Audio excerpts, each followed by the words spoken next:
अरे श्रीमती जी कुछ तो सस्ता लो, बचत करो। नहीं श्रीमान जी, सब बढ़िया लो, रहने दीजिए। इसमें क्या खास बात है? थोड़े में ज्यादा स्वाद, यही तो है इसकी खास बात। वाह मामा, क्या स्वाद है। अरे मेरे राजा, राजा और मसाला। अभी जो वक्फ कानून है और ये जो जेपीसी में सुझाया गया है, जिसको स्वीकार किया है ज्वाइंट पार्लियामेंट्री कमेटी ने, उस अगर हम मानकर चले कि सरकार जेपीसी की सिफारिशें यथावत मान लेगी और उसके अनुरूप नया बिल आएगा लोकसभा में इसी बजट सेशन में, तो क्या प्रमुख अंतर क्या होंगे, मुझे जरा सामान्य भाषा में बताइए कि अभी जो मौजूदा कानून है उससे ये प्रस्तावित कानून किस तरह अलग होगा। रुद्र विक्रम सिंह जी। जी नमस्कार अमिताभ जी। जी नमस्कार। नमस्कार। देखिए अभी हम लोगों के संज्ञान में है कि क्या बदलाव इसमें होने जा रहे हैं, और जब भी जो है आपने अपने इंट्रोडक्शन रिपोर्ट में हालांकि बहुत सारी चीजें बताई, लेकिन बहुत सारी चीज आपने दो प्रधानमंत्रियों के नाम लिए, दो प्रधानमंत्रियों का नाम मैं और लेना चाहूंगा। इंदिरा गांधी और राजीव गांधी का नाम आप शायद छोड़ दिया आपने, क्योंकि इन्हीं दोनों लोगों के कार्यकाल में दिल्ली की मैं अगर बात करूं, जिसमें मेरा केस भी चल रहा है दिल्ली हाई कोर्ट में, कि 123 क्रीम जो प्रॉपर्टीज थी दिल्ली की वक्फ बोर्ड की प्रॉपर्टीज, वो इन्हीं दोनों के कार्यकाल में वक्फ को दे दी जाती है, वक्फ क्लेम कर लेता है, और आज तक उनपे दावा चल रहा है।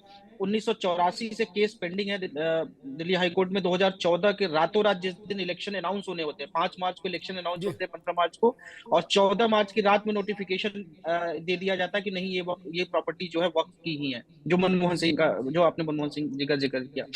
तो एक तो ये रही। दूसरी बात जो आपके इंट्रोडक्शन में आया कि वक्फ के पास क्या अधिकार अभी तक थे। वक्फ के पास ऐसे असीमित अधिकार हैं जिसके बारे में देश की जनता, अगर शायद बहुत सारे लोगों को पता भी नहीं होगा, कि कोई भी प्रॉपर्टी, अगर मान लीजिए कि आज आप अपने चैनल में बैठे हो, कल को वक्त को ये लगा कि ना ये चैनल जो जमीन है वो हमारी है, वो एक नोटिफिकेशन लाएगी, जारी कर देगी कि ये वक्त की प्रॉपर्टीज है। अब मजे की बात सुनिए, अब उसको अगर आपको लगता है कि नहीं वो आपकी अमिताभ जी की जमीन है, तो अमिताभ जी चैलेंज कहाँ करेंगे?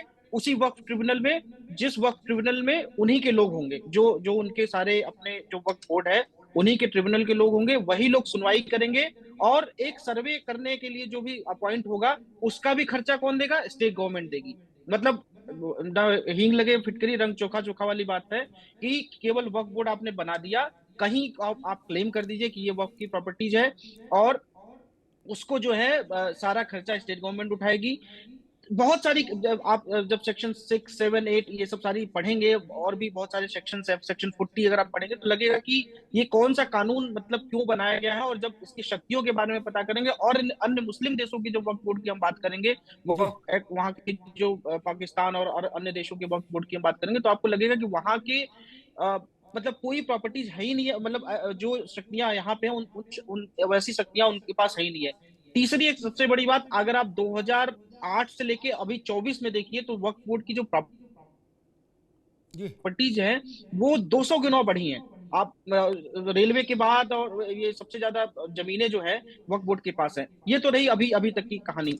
अब जो संशोधित, जो मुझे सुनने में आया है, जो अन्य मीडिया चैनलों के माध्यम से सुनने में आया है, कि उसमें देखिए बहुत बदलाव। एक तो ये जो आप यूनानिमस चल रहा था कि नहीं भाई, जो वक्फ बोर्ड के लोग कहेंगे, और वक्फ बोर्ड में जो लोग होंगे उनके भी एक ये कहा गया कि नॉन मुस्लिम को भी इंक्लूड किया जाएगा। दूसरा, महिलाओं को इंक्लूड किया जाएगा वक्फ बोर्ड के जो मेंबर्स होंगे। तीसरा, जो एक मैंडेटरी था कि मिनिस्टर ही होंगे उसमें, और भी लोगों को, अन्य बाहरी लोगों को भी इन्वॉल्व किया जाएगा। तो इस तरीके की जो सुझाव आ रहा है, कोई बहुत, देखिए वक्फ बोर्ड जो ये अफवाह फैलाई जा रही है कि वक्फ खत्म किया जा रहा है, ये किया जा रहा है, वैसा कुछ नहीं होने जा रहा है। हाँ, एक जो आर्टिकल 14 राइट टू इक्वलिटी की बात करता है, आर्टिकल 15 जो बात करता है, उसकी एक संस्थापना मेरे ख्याल से अब जो है वक्फ बोर्ड में होने जा रही है, कि सबको अधिकार मिलेगा, सबको अपनी बात कहने का अधिकार मिलेगा। ये जो अभी मौजूदा कानून वक्फ बोर्ड के है कि आप किसी कोर्ट में इसको चैलेंज नहीं कर सकते, कोई सूट आप केवल वक्फ ट्रिब्यूनल में फाइल कर सकते, कहीं और सूट फाइल नहीं कर सकते हैं। तो इन सारी खामियों को बस ये निकाला जा रहा है, जो अभी संशोधित बिल आ रहा है। ठीक विक्रम जी।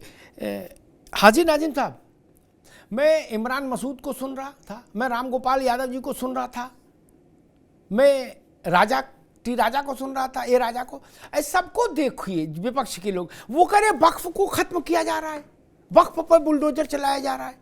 रुद्र विक्रम सिंह बता रहे कि वक्फ में जो कमियां हैं, जो शॉर्ट कमिंग्स हैं, उनको दूर करके उसको और ज़्यादा खुला, और ज़्यादा पारदर्शी, और ज़्यादा प्रभावी, और ज़्यादा इंक्लूसिव बनाया जा रहा है, ताकि जो गरीब जो है, जो वंचित है, जो समाज में बिल्कुल पिछड़ा है, पसमानदा है, उसको वक्फ की संपत्तियों से लाभ मिल सके। हाजी नाजिम, फिर हंगामा क्यों? कहा जा रहा है कि ये एक पार्टी की साजिश है वक्फ को खत्म करने की, राम गोपाल जी कह रहे हैं। हाँ अमिताभ जी, देखिए जिस तरीके से वक्फ बोर्ड की बातें चली आ रही है, तो देखिए मैं एक बात बता देता हूँ कि किस तरीके से जेपीसी ने हम विपक्ष वालों को नहीं सुना। विपक्ष के जो भी ओवैसी साहब हो, उनके साथ और भी हो, तो जेपीसी ने बताया कि सस्पेंड कर दियो। सस्पेंड करने का राइट क्या? भाई हम लोगों की बातें आप लोग सुने, आप क्या संशोधन करने जा रहे हैं, उन बातों पे भी तो विचार विमर्श होगा। लेकिन जब भी हम बात करते हैं सस्पेंड कर देते हैं, चाहे हम लोकसभा में बात उठाते हैं तब वहां सस्पेंड कर देते हैं, राज्यसभा में हम आवाज उठाते हैं वहां सस्पेंड कर देते हैं। हाजी भाई, ये सस्पेंड, हाजी भाई एक मिनट, एक क्लैरिफिकेशन दे दूं। सस्पेंड बहुत बाद में हुए, तब तक तो 4.5 महीना काम कर चुकी थी जेपीसी, इसलिए ऐसा ना कहो। 4.5 महीना उसमें असदुद्दीन ओवैसी भी शामिल थे जब काम कर रही थी, तब तो ये 650 पन्ने तैयार हुए। आपको जानकारी पूरी रखो जी। हाँ अमिताभ जी, देखिए आप देखिए सीनियर हैं, देखिए आपसे बहुत कुछ सीखने को मिलता है, और देखिए सीख के आपने जो बात कही है बिल्कुल। और दूसरी बात, जो हमारे भी राजनीतिक विश्लेषक ये कह रहे थे कि अगर अमिताभ जी के घर पे भी हाथ रख देंगे तो वक्फ बोर्ड के इनके जमीन में आ जाएगा वक्फ बोर्ड की, तो इस तरीके का भ्रम ये फैला रही है। बता दीजिए, मुंबई के एक उद्योगपति थे भाई, वो देखिए हाईकोर्ट भी गए, सुप्रीम कोर्ट भी गए, लेकिन आप लोग अभी तक ट्रिब्यूनल में ही अटके हुए कि मुसलमान जहाँ पे भी, यानी वक्फ बोर्ड कहाँ पे, जहाँ पे जिसकी जमीन होती है वहां हाथ रख देता है तो उसका केस जो है सिर्फ ट्रिब्यूनल कोर्ट में चलता है, उन्हीं के जज होते हैं। भाई आप तो जजों पे भी सवाल उठाते हैं, लेकिन हम लोगों ने कभी भी जजों पे सवाल नहीं उठाया, क्योंकि हम संविधान को मानते हैं, और जो संविधान के तहत जजों के फैसले थे उनको स्वीकार भी हम करते हैं। ठीक, नाजिम साहब ने बड़ी अच्छी बात कही। अशोक भाई आ रहा हूँ, लेकिन मैं तो होता है ना, हैरान हो जाता हूँ हर दिन की डिबेट में, इतने वर्षों से डिबेट कर रहा हूँ फिर भी। हाजी नाजिम साहब ने कहा कि हम तो जजों पर कभी उंगली नहीं उठाते क्योंकि हम न्यायपालिका का सम्मान करते हैं। शाहबानों का फैसला आया, राजीव जी की सरकार थी, सुबह राजीव जी ने कहा कि ये फैसला ठीक है, इसके पक्ष में खड़े होंगे। रात में मौलाना उनसे मिले, उनको डांटा डपटा राजीव गांधी को, अगली सुबह उन्होंने कह दिया नहीं इसके खिलाफ खड़े होंगे। आरिफ मोहम्मद ने कहा हम इस्तीफा दे देंगे, बोले दे दो। उस वक्त देश भर में जजों का इतना सम्मान किया था हाजी नाजिम लोगों ने, क्या पहली बार भारत के इतिहास में जजों के पुतलों की मैयत निकाली गई थी क्या, और ऐसी ऐसी गाली दी गई थी मोटी मोटी जजों को, तौबा तौबा। और संसद में मालूम क्या कहा गया था अशोक जी, बड़ी महत्वपूर्ण बात है। एक अपने उत्तर प्रदेश के नेता थे जियाउर रहमान अंसारी, नाम सुने होंगे आप, है ना। इंदिरा गांधी ने उनको खोजा था पसमानदा के तौर पर। अंसारी जी बोलने खड़े हुए लोकसभा में, और उन्होंने राजीव गांधी से कहा कि तेली और तमोली से कुरान की आयतों की व्याख्या करवाओगे तो यही हाल होगा जो हुआ है सुप्रीम कोर्ट में। जजों को क्या कहा था? तेली और तमोली। बोलो सियावर रामचंद्र की जय। अगर ये सम्मान है तो ऐसा सम्मान तो रहने दो महाराज, नहीं। अगर ये सम्मान है न्यायपालिका की तो ऐसा सम्मान रहने दीजिए। अशोक जी, अभी हम इंडिया गठबंधन को सुन रहे थे, इमरान मसूद कांग्रेस और राम गोपाल जी। राम गोपाल जी ने जेपीसी की रिपोर्ट को कह दिया ये एक पार्टी की रिपोर्ट है। हम देख रहे हैं उसमें सारे मेंबर्स रहे और सारी यात्राओं पर साथ रहे हैं, सबने अपनी अपनी बात रखी है। उसमें आपत्तियां हैं तो वो अपनी आपत्तियां दे देंगे। इसको ये कहना कि एक पार्टी की रिपोर्ट है एक, और दूसरा ये वक्फ को खत्म करने की साजिश है, ये कलर देने की कोशिश क्यों अशोक जी? अंता जी देखिए, जब ये बात आप लोग करते हैं जेपीसी रिपोर्ट की, तो जेपीसी के राय में एक वर्ड आता है बीजेपी। तो जेपीसी रिपोर्ट, अभी हमारे प्रोफेसर साहब ने भी यही बात कही कि जेपीसी रिपोर्ट नहीं बल्कि बीजेपी की रिपोर्ट है। तो अब इसमें जो है जितने मेंबरान हैं, जिन्होंने कितनी, आपने इससे पहले भी कई बार चर्चा किया कि उन्होंने लखनऊ और दिल्ली कहाँ कहाँ घूमे फिरे, बातचीत किए, सब कुछ हुआ।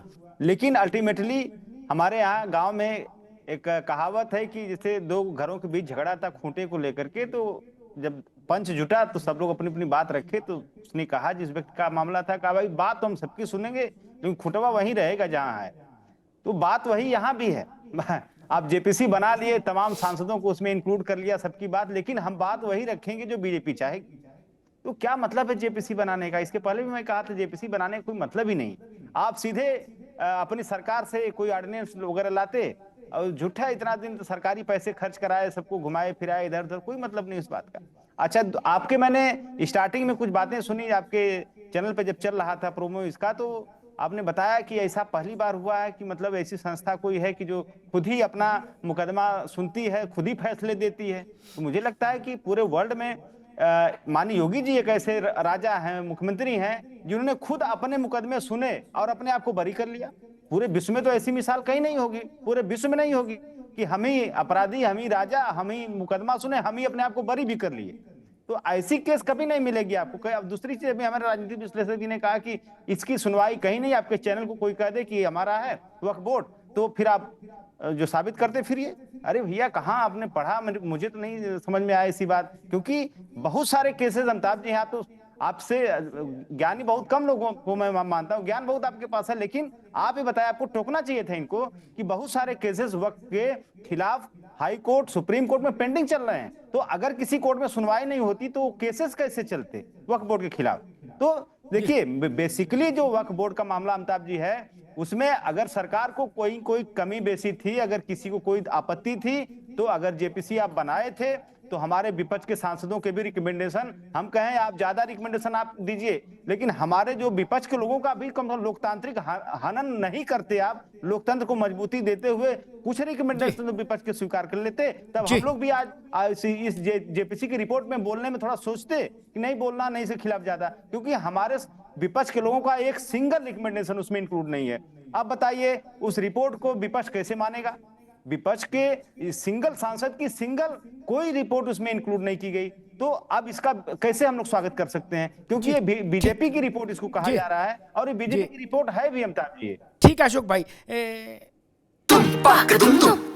अरे श्रीमती जी, कुछ तो सस्ता लो, बचत करो। नहीं श्रीमान जी, सब बढ़िया लो, रहने दीजिए। इसमें क्या खास बात है? थोड़े में ज्यादा स्वाद, यही तो है इसकी खास बात। वाह मम्मा, क्या स्वाद है। अरे मेरे राजा, सबका राजा आरती